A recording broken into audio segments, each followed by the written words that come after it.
Hello friends, welcome to our channel Star Physics IITB. तो video शुरू करने से पहले मैं आपको जस्ट 1 या 2 मिनट में आपको बता देता हूँ लास्ट लेक्चर में हमने क्या किया था और आज के लेक्चर में हम क्या करने वाले हैं। तो फर्स्ट लेक्चर में हमने देखा था इंट्रोडक्शन ऑफ मैट्रिसेस, जिसमें हमने डेफिनेशन देखा था सबसे पहले। उसके बाद हमने टाइप्स ऑफ मैट्रिसेस देखे थे और कुछ बेसिक जो ऑपरेशंस होते हैं मैट्रिक्स के, जैसे कि matrix multiplication, scalar multiplication, matrix addition, ये सभी हमने देखा था। आज के इस लेक्चर में मैं क्या बताने वाला हूँ वो डिस्कस कर लेते हैं। आज सबसे पहले हम देखेंगे transposition of a matrix and trace of a matrix. इसके अलावा हम देखने वाले हैं how to calculate determinant of a matrix and how to find inverse of a matrix. इसके साथ ही हम आज के लेक्चर में इनकी कुछ इंपॉर्टेंट प्रॉपर्टीज देखने वाले हैं और उन प्रॉपर्टीज के साथ कुछ सॉल्व एग्जाम्पल भी हम लोग देखेंगे। अगर आप लोग चैनल में नए हैं तो चैनल को जरूर सब्सक्राइब करें और बेल आइकन को प्रेस करें। और अगर आप लोग क्वेश्चंस करने में इंटरेस्टेड हैं और आपके पास कोई मटेरियल नहीं है तो आप लोग हमारा Telegram group star Physics IITB जरूर ज्वाइन करें और उन सभी का लिंक मैंने डिस्क्रिप्शन में दे दिया है। तो बिना किसी देरी के शुरू करते हैं हमारा आज का lecture. So we are going to start with transpose of a matrix. What is transpose of a matrix? Here is the definition. If we write the rows of a matrix as columns or columns as rows, we get the transpose. इसका मतलब क्या करना है आपको रोज को column की तरह और कॉलम को रोज की तरह लिख देना है तो आपको ट्रांसपोज मिल जाएगा। आइए एक एग्जांपल के थ्रू इसको समझने की कोशिश करते हैं। ये मैट्रिक्स आपके सामने ये रहा। इस मैट्रिक्स में मैं 3 element plus 3 element plus 3 element total 9 elements को लिखूंगा, क्योंकि ये 3x3 मैट्रिक्स है तो 3 स्क्वायर यानी कि 9 एलिमेंट्स इसमें मैंने लिख दिया है। अब इसका ट्रांसपोज का क्या मतलब होता है? इसके ट्रांसपोज का मतलब ये कि मैं अगर ए मैट्रिक्स के फर्स्ट रो को सिलेक्ट करता हूँ, मैंने इसे सर्कल कर दिया है, अब मैं इसे ए ट्रांसपोज में कॉलम की तरह लिख दूंगा, दूसरे रो को भी मैं दूसरे कॉलम की तरह रखूंगा। सिमिलरली तीसरे रो को मैं सिलेक्ट करके और एक थर्ड कॉलम बना दूंगा, तो इसे मैं ट्रांसपोज ऑफ मैट्रिक्स ए कह दूंगा। ठीक है, तो इसके आगे बढ़ के हम इसका नेक्स्ट कुछ प्रॉपर्टीज देख लेते हैं जो कि बहुत ही इंपॉर्टेंट प्रॉपर्टीज है। ये सारी प्रॉपर्टीज आपको याद रखनी है, मैं एक्सप्लेन करता जाता हूँ क्या प्रॉपर्टीज है। पहला प्रॉपर्टी है कि आप दो मैट्रिक्स को जोड़ लीजिए, उसके बाद ट्रांसपोज कीजिए, या फिर ट्रांसपोज करके फिर जोड़िए, बात एक ही है। इसका मतलब दो मैट्रिक्स को आप जोड़ लें पहले फिर ट्रांसपोज करें, या फिर उनका ट्रांसपोज करके फिर जोड़ें, एक ही बात है, कोई फर्क नहीं पड़ेगा। आप ये करके देख सकते हैं किसी भी मैट्रिक्स के साथ एग्जांपल लेके। नेक्स्ट, के ए होल ट्रांसपोज। इसका मतलब क्या हुआ कि एक स्केलर है जिसे मैंने ए मैट्रिक्स से मल्टीप्लिकेशन किया है, इसका मतलब स्केलर मल्टीप्लिकेशन किया है। यानी कि अगर हम किसी मैट्रिक्स के साथ स्केलर मल्टीप्लिकेशन कर रहे हैं स्केलर का, फिर उसका ट्रांसपोज ले रहे हैं, तो वो इक्वल आता है के टाइम्स ए ट्रांसपोज के। यानी कि आप के को ट्रांसपोजिशन के बाहर ले सकते हैं। थर्ड यहाँ पे प्रॉपर्टी है, ये भी मैं एक्सप्लेन कर देता हूँ। ए ट्रांसपोज का ट्रांसपोज, इसका मतलब क्या हुआ ये आप लोग खुद ही गैस कीजिए कि अगर मैं रो को कॉलम में कन्वर्ट कर रहा हूँ, देन मैं दोबारा ट्रांसपोज लेने का मतलब क्या हुआ, दोबारा से मैं उस कॉलम को रो में कन्वर्ट कर रहा हूँ। ठीक है, क्योंकि रो को कॉलम में कन्वर्ट करना या कॉलम को रो में कन्वर्ट करना एक ही बात है, इक्विवेलेंट चीजें हैं ये। ठीक है, तो दोबारा से आपको क्या मिल जाएगा, ए मैट्रिक्स ही मिल जाएगा। ये कुछ ऐसा है कि आपने 180 डिग्री रोटेट किया है किसी भी सिस्टम को, और दोबारा से 180 डिग्री रोटेट कर देंगे तो 360 यानी कि no change, 0 degree 360 degree equivalent हो गया उस सिमेट्रिक बॉडी के अकॉर्डिंग। तो वैसा ही कुछ यहाँ पे भी है, ट्रांसपोजिशन लेने से आपको वो मैट्रिक्स दोबारा मिल जाता है। फोर्थ प्रॉपर्टी देख लेते हैं। फोर्थ प्रॉपर्टी थोड़ा सा अच्छा है, इसको आपको ध्यान रखना है। ए बी का मल्टीप्लिकेशन करके मैं ट्रांसपोज करूं तो क्या वो a transpose into b transpose के इक्वल होगा? नहीं, ऐसा नहीं होता है। तो ये किसके इक्वल होता है सर? मैं बता देता हूं। A b multiplication whole transpose is equal to b transpose times a transpose. आपको ये चीज ध्यान रखनी है। यहाँ पे ऑर्डर जो है मैट्रिक्स मल्टीप्लिकेशन का आफ्टर ट्रांसपोजिशन चेंज हो जाता है। ये जो मैंने येलो में लिखा है इसे आप लोग ध्यान से देख लें, यहाँ पे ट्रांसपोजिशन में ऑर्डर चेंज हो गया है मैट्रिक्स मल्टीप्लिकेशन का, एडिशन में ऐसा नहीं होता है। फिफ्थ प्रॉपर्टी जो कि बहुत ही इंपॉर्टेंट है, ये आपको क्या बता रहा है, अगर ये जो मैं दो डबल बार्स मैंने लगा रखे हैं, इसका मतलब है डेटर्मिनेंट। अगर मैं ए ट्रांसपोज का डिटर्मिनेंट लेता हूँ तो वो ए के डिटर्मिनेंट के इक्वल ही होता है। यहाँ मैं लिख देता हूँ वेयर ये जो है बार के अंदर ए, इसका मतलब है डिटर्मिनेंट ऑफ ए, उसको शॉर्ट में लिखते हैं डेट ए।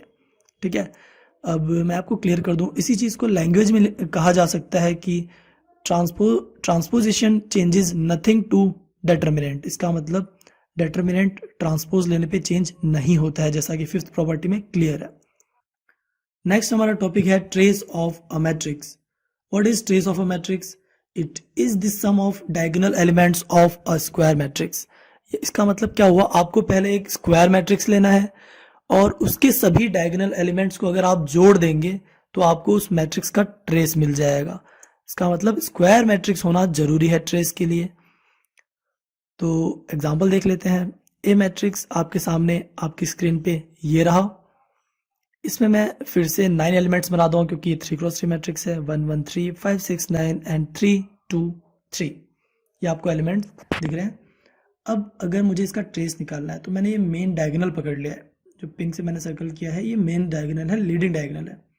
इसके सभी एलिमेंट्स को मैं जोड़ दूँ तो मुझे ट्रेस मिल जाएगा। तो ट्रेस ऑफ ए, ये रिप्रेजेंटेशन है ट्रेस ऑफ ए का, इज इक्वल टू 1 + 6 + 3, सभी डायगोनल एलिमेंट्स को जोड़ के जो वैल्यू आएगी वो लिख देंगे हम, जो कि है 10। सो यहाँ पे ट्रेस 10 है। ट्रेस की कुछ प्रॉपर्टीज देख लेते हैं। ये भी इंपॉर्टेंट प्रॉपर्टीज हैं, इन्हें आपको एज अ क्विक रिवीजन जल्दी से याद रख लेना है, नोट्स बनाते चले साथ में, इससे आपको बहुत हेल्प मिलेगी।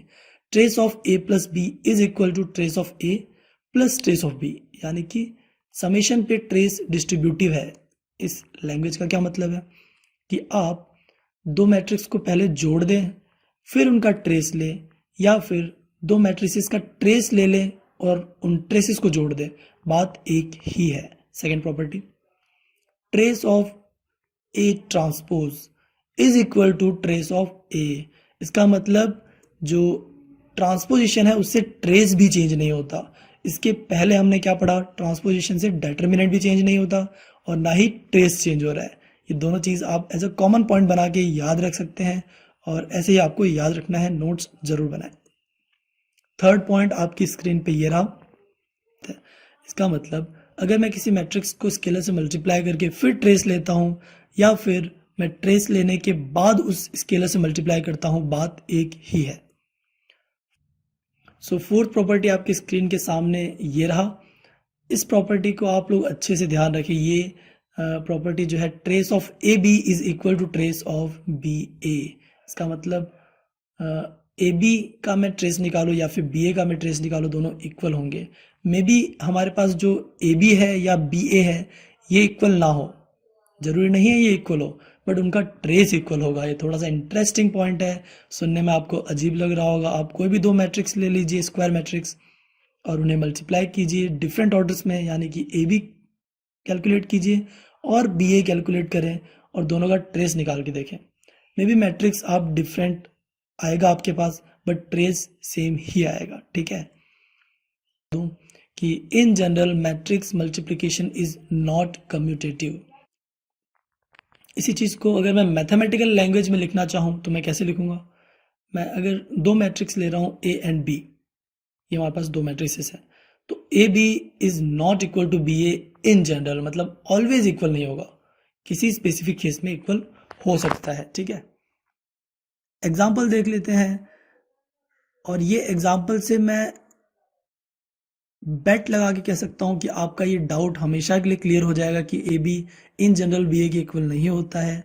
और इसके अलावा एक और खूबसूरत सा पॉइंट आपको सीखने मिलेगा जो अभी मैं 2 मिनट में आपको एक्सप्लेन करूंगा। पहले आप ये एग्जाम्पल जरूर देखें।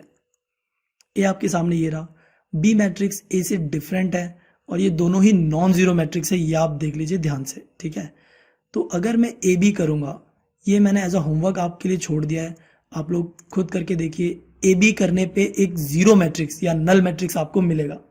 ये मैं नहीं शो कर रहा हूं कि कैसे आएगा, ये आप लोगों को खुद करना है। तो ये ए बी जो है हमारे पास क्या आ गया, जीरो मैट्रिक्स। अब मुझे एक चीज बताइए कि क्या ए जीरो था? नहीं।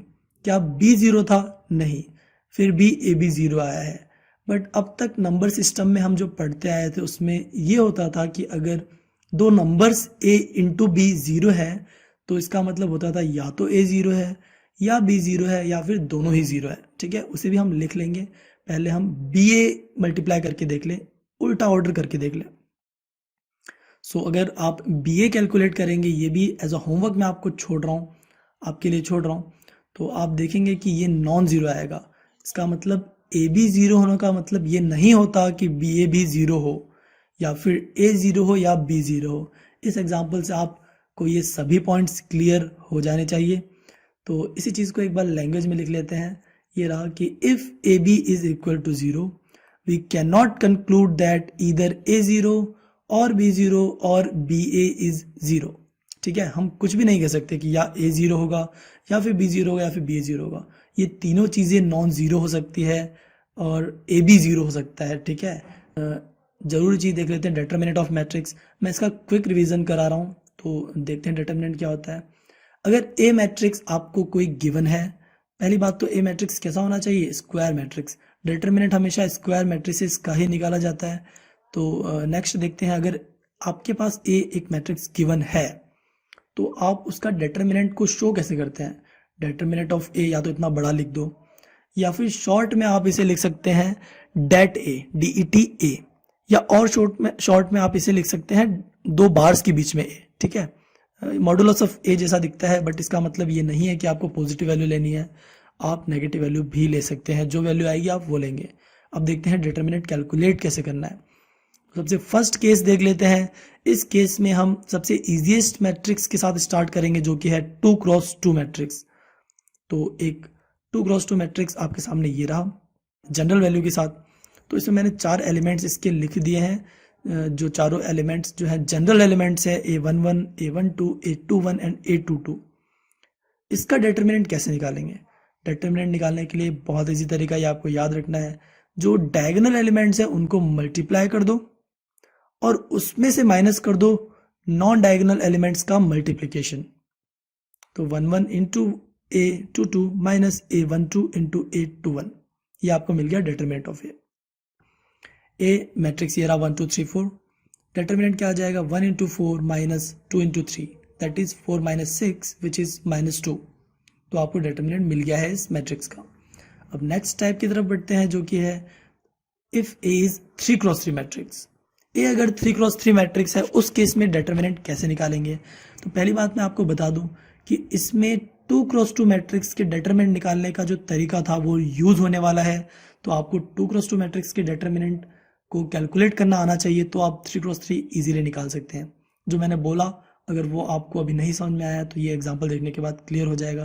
पहले एक जनरल मैट्रिक्स ए देख लेते हैं, जिसके सभी 9 एलिमेंट्स मैं आपके सामने लिख रहा हूँ, क्योंकि ये 3x3 मैट्रिक्स था। तो ये सारे 9 एलिमेंट्स आपकी स्क्रीन पे ये रहे। अगर मुझे अब ए का डिटरमिनेंट कैलकुलेट करना है, if I am interested in calculating determinant of A, then what should I do. मुझे सबसे पहले इसमें एक रो को सिलेक्ट कर लेना है, जो कि है मेरा फर्स्ट रो। इन जनरल सभी बुक्स में सभी ऑथर्स, सभी ट्यूटर्स फर्स्ट रो को सिलेक्ट करते हैं, मैं भी फर्स्ट रो को सिलेक्ट कर रहा हूँ। उन फर्स्ट रोज के तीनों एलिमेंट्स यानी कि A11, A12, A13 के साथ मैं कुछ करने जा रहा हूँ, जो आपके सामने ये रहा। सबसे पहले मैं A11 ले लूँगा। तो A11 जैसे ही मैंने सिलेक्ट किया, इसका मतलब मुझे सबसे पहले -1 रेज़ टू पावर 1 + 1 कर देना है। क्या कर देना है मुझे, -1 रेज़ टू पावर 1 + 1। अब ये 1 + 1 कहाँ से आया, ये 1 + 1 जो है वो i और j की वैल्यूज है। A11 में i भी 1 है और j भी 1 है। अब इसके बाद मुझे A11 जो भी नंबर होगा उससे मल्टीप्लाई कर देना है, तो मैं मल्टीप्लाई कर देता हूँ A11 से। अब मुझे क्या करना है, अब A11 मतलब first row and first column. तो मैं first row and first column को मैं एक बार अगर छुपा दूं या ढक दूं, तो उसके बाद जो आपको ये स्क्रीन पे बचा हुआ पार्ट दिख रहा है, क्या ये एक 2x2 मैट्रिक्स या डिटरमिनेंट जैसा है। यस, ये 2x2 मैट्रिक्स बन रहा है। तो ये मुझे अब इससे मल्टीप्लाई करना है, तो ये मैं मल्टीप्लाई कर देता हूँ। A22, A23, A32, A33। Similarly आप प्रोसीड करेंगे फर्स्ट रो के दूसरे एलिमेंट A12 के साथ। तो -1 raise to power 1 + 2 A12 times determinant. अब आप देखेंगे कि A12 है, तो मैं first row and second column को ढक देता हूँ। ये ढकने के बाद जो आपको बचे हुए एलिमेंट्स दिख रहे हैं, इन एलिमेंट्स को एज अ 2x2 मैट्रिक्स मानते हुए इनका डिटरमिनेंट आपको निकाल लेना है। तो मैं डिटरमिनेंट की फॉर्म में यहाँ लिख देता हूँ A21, A23, A31, A33। Similarly आप इसका थर्ड टर्म भी लिख लेंगे। थर्ड टर्म के लिए भी मैं दोबारा से क्या करूँगा, first row and third column को मैं ढक देता हूँ और इसके बाद जो बचा हुआ आपको पार्ट दिख रहा है 2x2 मैट्रिक्स है, इसे लिख लेते हैं एज अ डिटरमिनेंट। ठीक है, तो और इसके अलावा मैं आपको एक चीज़ और बता देना चाहता हूँ कि अगर आप ये -1 समथिंग समथिंग इससे बचना चाहते हैं तो एक शॉर्ट ट्रिक है जो आप लोग याद रखें तो आपके लिए बहुत अच्छा रहेगा। फर्स्ट एलिमेंट आप जो भी लेंगे, जैसे कि मैंने यहाँ A11 लिया, उसके साथ आपको पॉजिटिव ही लेना है। उसके बाद आप ऑल्टरनेट करते रहे plus minus plus minus plus minus. ठीक है, यहाँ पे 3 ही एलिमेंट्स हैं फर्स्ट रो में, सो इसलिए फर्स्ट एलिमेंट जो है वो -1 प्लस 1 ही बनेगा। सेकेंड एलिमेंट -1 बन जाएगा, थर्ड एलिमेंट दोबारा से +1 बन जाएगा। तो वो एक शॉर्टकट तरीका है याद रखने का, ये मैं अभी इस नीचे फॉलोइंग एग्जाम्पल में यूज़ करने वाला हूँ। वहाँ मैं -1 + 1 या 1 + 2 वगैरह नहीं करूँगा, मैं सीधा प्लस माइनस ऑल्टरनेट चलाने वाला हूँ। तो उसके लिए एग्जाम्पल देख लेते हैं। एग्जाम्पल आपकी स्क्रीन पे ये रहा, ए मैट्रिक्स जिसकी न्यूमेरिकल वैल्यू है 1 4 3 4 5 6 7 8 9। इसका अगर मुझे डिटरमिनेंट निकालना है तो उसके लिए मैं पहला एलिमेंट 1 चूज करूंगा। ये 1 एलिमेंट चूज करने के बाद यहाँ मैंने लिख दिया -1 + 1 जो कि लेंदी वे है, तो मैं इसे इरेज कर रहा हूँ। मैं शॉर्टकट यूज करूंगा, डायरेक्ट मैंने 1 लिख दिया। क्यों लिखा मैंने डायरेक्ट 1? क्योंकि पहला टर्म प्लस ही आएगा। ये मैंने जैसे आपको शॉर्ट ट्रिक के लिए बताया वैसे आपको यूज करना है। बचे हुए पार्ट्स का डिटरमिनेंट लिख दो 5 6 8 9। अब दूसरा टर्म आपको पता है नेगेटिव आएगा, अब उसके बचे हुए पार्ट्स को एज अ डिटरमिनेंट लिख दो 4 6 7 9। सिमिलरली थर्ड टर्म वापस से पॉजिटिव आ जाएगा। ऑल्टरनेटली प्लस माइनस चलाना है आपको। बचे हुए टर्म्स को एज अ डिटरमिनेंट लिख दीजिए 4 5 7 8। ये चीज़ कैलकुलेट कर लेते हैं। ये कैलकुलेशन आपको 2x2 डिटरमिनेंट का करना आता ही है। सर आपका 12। अगर किसी को प्रॉब्लम है कैलकुलेशन में तो वो ज़रूर एक एक स्टेप देखे। मैं फिलहाल डायरेक्ट आंसर लिख रहा हूँ, तो डिटरमिनेंट आपके पास आ जाएगा 12। नेक्स्ट जो है हमारा टाइप, अगर ए मैट्रिक्स जो है वो आपका 4x4 हो जाए, ए 4x4 हो जाए, ये हालांकि बहुत ही लेंदी हो जाता है, ये किसी एग्जाम में कोई आपसे नहीं पूछने वाला है, फिर भी एक बार मैं इसका जनरल तरीका जो है वो शो कर देता हूँ। तो मैं इसके सभी जनरल एलिमेंट्स लिख रहा हूँ आपके सामने। ये जनरल एलिमेंट्स 4x4 मतलब 16 एलिमेंट्स आपके सामने आएंगे। ये सभी 16 एलिमेंट्स ये रहे। जैसे कि आप लोगों को याद होगा कि अभी जस्ट हमने देखा 3x3 मैट्रिक्स के डिटरमिनेंट निकालने में हमें 2x2 मैट्रिक्स के डिटरमिनेंट का यूज करना पड़ा। सिमिलरली अगर आप 4x4 मैट्रिक्स का डिटरमिनेंट कैलकुलेट कर रहे हैं तो आपको 3x3 मैट्रिक्स का डिटरमिनेंट कैलकुलेट करना आना ही चाहिए। वो ये जो मैं बोल रहा हूँ ये अभी आपके सामने स्क्रीन पे क्लियर हो जाने वाला है। तो देखते हैं डिटरमिनेंट ऑफ ए। इसमें भी ऑल्टरनेट आप चला सकते हैं, आपको -1 प्लस -1 करने की जरूरत नहीं है। फिर भी एक बार मैं स्टेप्स के लिए क्लियर करने के लिए लिख देता हूँ। -1 + 1 फर्स्ट एलिमेंट के लिए A11 यानी कि first row and first column, इसको अगर मैं कवर कर दूं तो इसके अलावा जो मैट्रिक्स दिख रहा है क्या ये 3x3 मैट्रिक्स है? यस, ये 3x3 मैट्रिक्स है। ओके, तो डिटरमिनेंट आपके सामने स्क्रीन पे ये रहा। बचे हुए एलिमेंट्स मैं इस डिटरमिनेंट की फॉर्म में लिख रहा हूँ।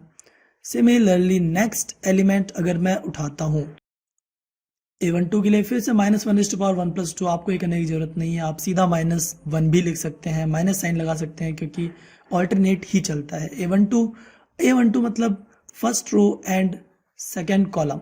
अगर मैं इसे कवर कर दूं तो इसके अलावा आप देख सकते हैं जो आपको एक 3x3 मैट्रिक्स दिख रहा होगा, उन मैट्रिक्स के एलिमेंट्स को मैं एज डिटरमिनेंट यहाँ लिख देता हूँ और ये आपको 3x3 का डिटरमिनेंट कैलकुलेट करना है। यानी कि आपको इस चीज़ में टोटल 4 3x3 डिटरमिनेंट्स सॉल्व करके उसे किसी नंबर से मल्टीप्लाई करके फिर ऐड करना है। बहुत ही लेंदी है, तो आगे के स्टेप्स मैं नहीं लिख रहा हूँ, ये अज्यूम कर रहा हूँ कि आप लोग उसे कंटिन्यू कर लेंगे। हमारा नेक्स्ट टॉपिक है inverse of a matrix. Inverse calculate करने के लिए आपको डिटरमिनेंट कैलकुलेशन आना चाहिए, इसलिए मैंने डिटरमिनेंट आपको पहले शो कर दिया। तो अभी देखते हैं इनवर्स होता क्या है। An square matrix of order n cross n, if there exist a matrix B of order n cross n such that AB is equal to BA is equal to I, where I is identity matrix।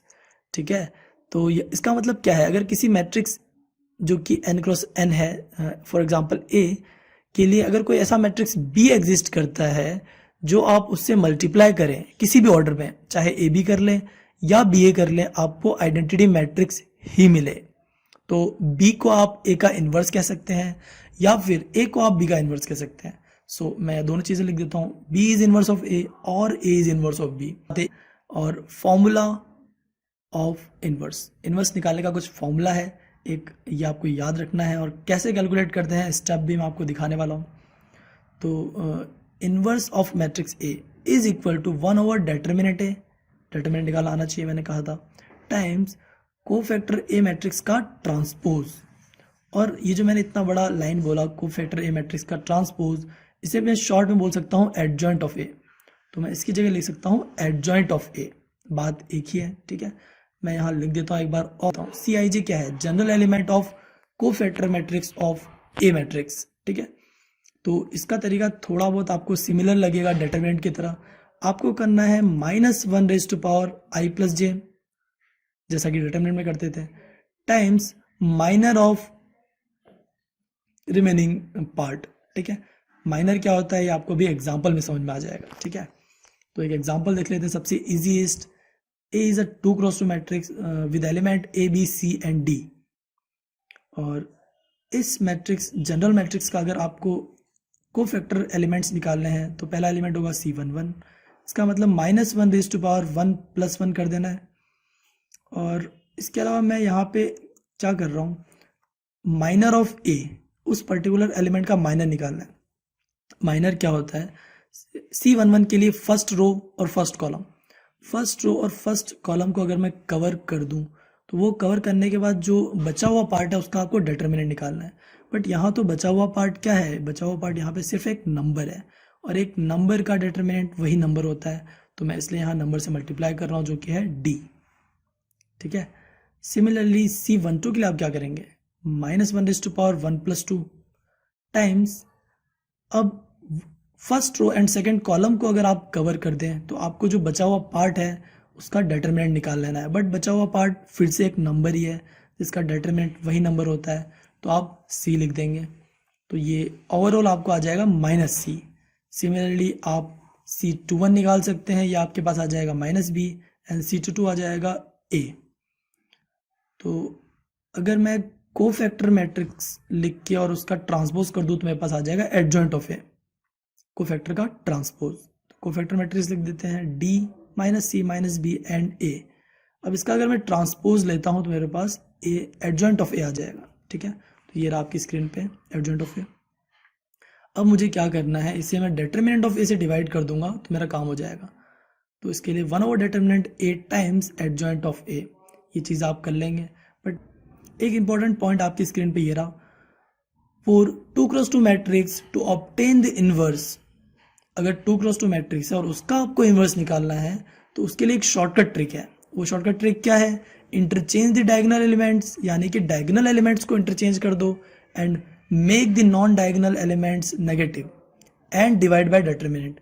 ये important है, determinant से divide तो करना ही है, उसके अलावा आपको क्या करना है, आपको डायगोनल एलिमेंट्स को इंटरचेंज कर देना है और नॉन डायगोनल एलिमेंट्स के आगे एक नेगेटिव साइन लगा देना है, उन्हें इंटरचेंज नहीं करना है। ठीक है, और ये सिर्फ 2 क्रॉस 2 मैट्रिक्स के लिए वैलिड है। एग्जाम्पल से और अच्छे से क्लियर हो जाएगा, तो इसके लिए एक एग्जाम्पल देखते हैं, उससे कंप्लीटली क्लियर हो जाएगा। तो A is a 2 cross 2 matrix with elements 1 1 1 and 2। ठीक है, तो इसका अगर मुझे इन्वर्स निकालना है, शॉर्टकट तरीका है 1 ओवर डिटरमिनेंट A टाइम्स, क्या करना है, अब जो डायगोनल एलिमेंट्स उनको इंटरचेंज कर दो, मतलब 2 ऊपर आ जाएगा और 1 नीचे आ जाएगा, और जो नॉन डायगोनल एलिमेंट्स है इनके आगे एक नेगेटिव साइन लगा के इनको सीधा यहाँ रख दो, तो -1 एंड -1। ये मैंने काफ़ी टेढ़ा मेढ़ा लिख दिया, तो उसको मैं सही कर देता हूँ इरेज करके, दोबारा से लिख देता हूँ इसे आपके सामने। So now it is clear. Okay, so 2 -1 -1 and 1, और डिटर्मिनेंट ए से डिवाइड करना है, but in this case determinant comes out to be 1। इसका मतलब ए इनवर्स की वैल्यू यही रहनी है, 2 -1 -1 एंड 1। अब इसके आगे देख लेते हैं, to find the inverse of a matrix its determinant must not be equal to 0। तो आप लोग ही मुझे बताइए, अगर डिटर्मिनेंट 0 हो जाएगा तो ए इनवर्स के फॉर्मूला में डिटर्मिनेंट जो है वो डिनोमिनेटर में है, 1/, डिटर्मिनेंट आता है फॉर्मूले में। सो 1/0 इज़ नॉट डिफाइंड। तो जो आपका इनवर्स है वो नॉट डिफाइंड हो जाएगा, डिफाइंड ही नहीं रहेगा। तो इसका मतलब जो मैट्रिसेस का डिटर्मिनेंट 0 होता है उनका इन्वर्स कैलकुलेट नहीं किया जा सकता, उन्हें नॉन इन्वर्टिबल मैट्रिक्स या फिर उन्हें हम सिंगुलर मैट्रिक्स भी बोलते हैं। सिंगुलर मैट्रिक्स मींस डिटर्मिनेंट 0 और वो इन्वर्टिबल नहीं होता है, उसका इन्वर्स नहीं निकाला जा सकता है। सो एग्जांपल आपकी स्क्रीन पे ये रहा। ए मैट्रिक्स मैंने एक ले लिया है, 1 1 2 2 3 4 3 4 एंड 6, ये इसके एलिमेंट्स हैं। सो इसका आप देख सकते हैं कैलकुलेट करके, ये एज अ होमवर्क मैंने आपके लिए छोड़ दिया है। डिटर्मिनेंट 0 ही आएगा, डिटर्मिनेंट 0 ही आएगा। तो इसके आगे मैं लिख सकता हूँ, hence A inverse is not possible. Determinant 0 मतलब ए इनवर्स निकल ही नहीं सकता, ठीक है। ये पॉइंट देख लेते हैं, if a matrix has an inverse then it is unique. इसका मतलब ये हुआ कि अगर किसी पर्टिकुलर मैट्रिक्स एक का इन्वर्स एग्जिस्ट करता है तो वो यूनिक होगा। आपके पास एक मैट्रिक्स के लिए एक से ज़्यादा इन्वर्स नहीं हो सकते हैं, एक पर्टिकुलर मैट्रिक्स के लिए आपके पास एक ही इन्वर्स होगा। तो आगे हम बढ़ते हैं, ये हमारा होमवर्क प्रॉब्लम हो गया। होमवर्क देख लेते हैं। आपके पास 2 क्वेश्चन एज यूजुअल मैं होमवर्क देने वाला हूँ। पहला क्वेश्चन में आपको ए मैट्रिक्स दिख रहा है, 2 × 2 मैट्रिक्स। इसमें आपको क्या करना है, इसमें आपको ए ट्रांसपोज फाइंड करना है और उसे ए से मल्टीप्लाई करना है। आपको क्या मुझे बताना है कमेंट सेक्शन में, आपको ए टाइम्स ए ट्रांसपोज बताना है कि उसकी वैल्यू कितनी आ रही है, ठीक है। और कमेंट जरूर करना है कि कितनी आ रही वैल्यू। कुछ इंटरेस्टिंग इससे रिलेटेड है जो कि आपका नेक्स्ट वीडियो में ज़रूर क्लियर हो जाएगा। फिलहाल एज अ मैथमेटिकल प्रैक्टिस आप इसका ट्रांसपोज निकाल के मल्टीप्लाई जरूर करके मुझे आंसर बताएं। सो सेकंड क्वेश्चन आपकी स्क्रीन पे ये रहा, आप लोग देख सकते हैं। Second question is a 4 × 4 matrix. जैसा कि मैंने आपको कहा था, मैं एज अ होमवर्क आपको देने वाला हूँ, तो आपको इसका डिटर्मिनेंट फाइंड करना है। आप लोग ज़रूर करें क्योंकि आपकी प्रैक्टिस हो जाएगी। साइन के लिए प्लस माइनस ऑल्टरनेट चलाना है आपको। So that is all for today's lecture. Thank you very much.